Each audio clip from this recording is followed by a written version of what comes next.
It's taken me a while to make this video because it's hard to explain where I'm coming from, but something has motivated me to make this video. So let me explain. This is my friend, Trevor Grassi, and he was the one who I got the information from when I first produced my video about the amazing findings underneath the Khafre pyramid. And he's got an amazing channel, which I recommend that you go and check out, because he's up to the latest and greatest on what's happening with all this information with the Khafre project. But watching some of his videos motivated me to do a response and explain my perspective on this, because I feel I can actually clarify a few things. So here goes. So Trevor has done a series of videos on YouTube called the BIONDI protocol, and yeah, they're really worth checking out. He even interviews the team members and gets the rundown from them directly. And it's from a few of these videos that I feel that I should really talk about. So this is the first clip. It's when he's talking to Filipo BIONDI, and so I'll let him speak and then I'll explain further. What is evident, however, is that the entire Giza complex was built from the depth toward the surface. This is very key because it's impossible to do the job from the inverse points of view. Essentially, what he's saying is that these deep underground caverns and structures had to be put in place before the pyramid was put on top of it.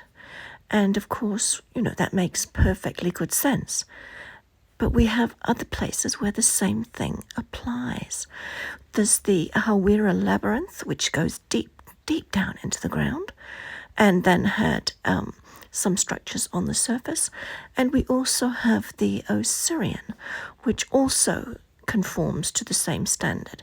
It goes deep down into the ground, and it's also would have been a great challenge for the dynastic Egyptians to have achieved that kind of feat. Furthermore, it is possible that the subterranean construction predates the so-called Zeptepi, the first time of Osiris. So I believe that the Zeptepi is the beginning of a new time under the rule of Horus and of the Shem's war.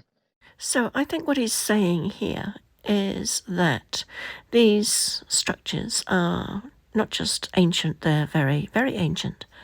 And they came before the dynastic Egyptians. And of course, if you've checked out my channel, you'll know that this is something that I talk about a lot, that the ancient Egyptians found ruins from an earlier time, and they restored them, and they made those places their own in praise of their gods.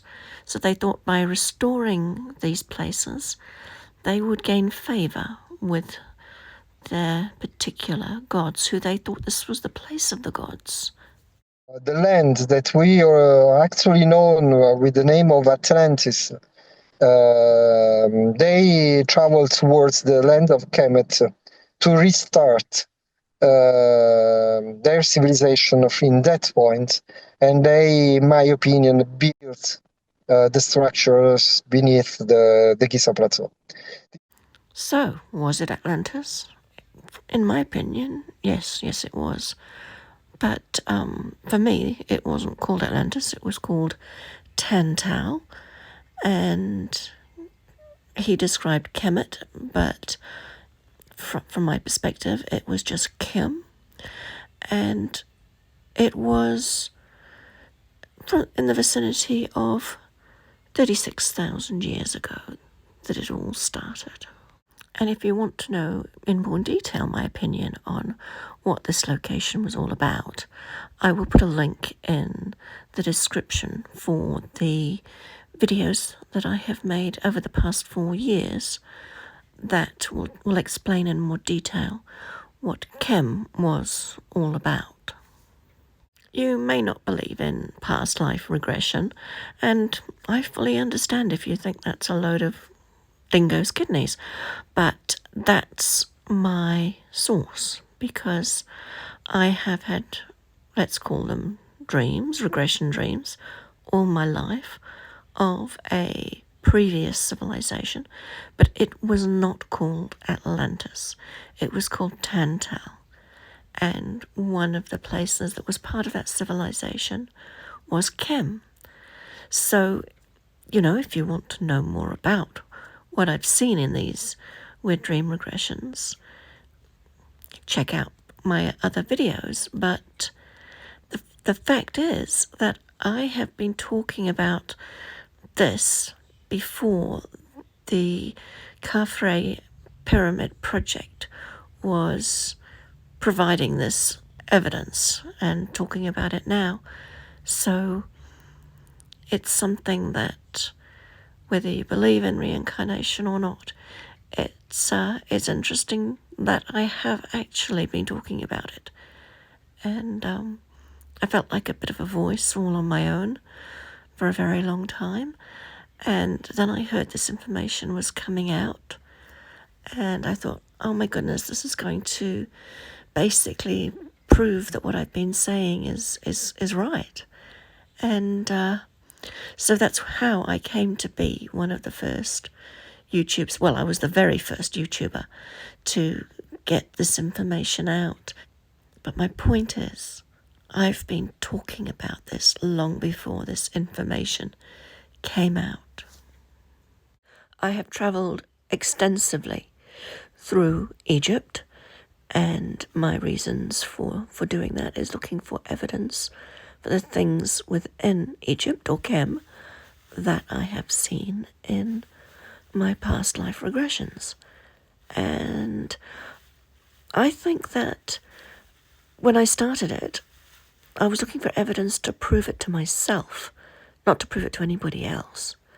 And the more I looked into it, and the more evidence I found, I was pretty sure that what I had been dreaming about was very real.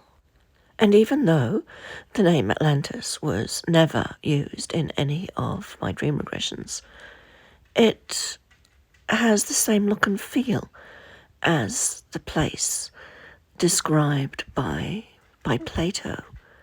And so I have just assumed that it is the same place. But the dream regressions that I have about Egypt, it's obviously Egypt, because all the things there are still there. Well, not all of them, obviously, but a lot of the major things are still there. And that just made Egypt a focus of mine for a long time, although I have spent time in Turkey and a few other places around the world in search of evidence.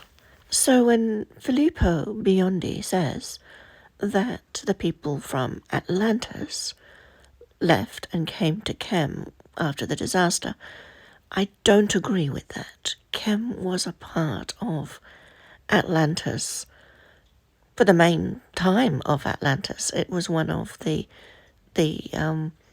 satellite cities. It was definitely a part of the 10 locations that formed the total culture, and those were spread around the world. And after the disaster, even Khem was predominantly destroyed, but there were people that either stayed in Khem or moved to Khem, and none of them had animal heads, by the way. That is a combination of symbolism based on earlier religion from the primitive people who were in the area, combined with a bit of a misunderstanding about a game called the Game of Herds. But that's a much longer story, which is not really part of this, and I've already digressed enough. Essentially, what I'm trying to say is that, yes, I think that the team that are involved with the Khufu project are onto it. They talk about a lot of the same things that I have been talking about, and I look forward to more information coming out and being able to feel even more vindicated about some of the things that I have been saying for 62 years. Well, maybe only 60 years, because I didn't start talking about it to my parents until I was actually able to talk. Okay, I will leave it at that, but I will do another response to some other videos as well on this subject. So if you're interested in this sort of thing, then please subscribe, and you'll get to hear more of my ramblings. Thank you, everyone.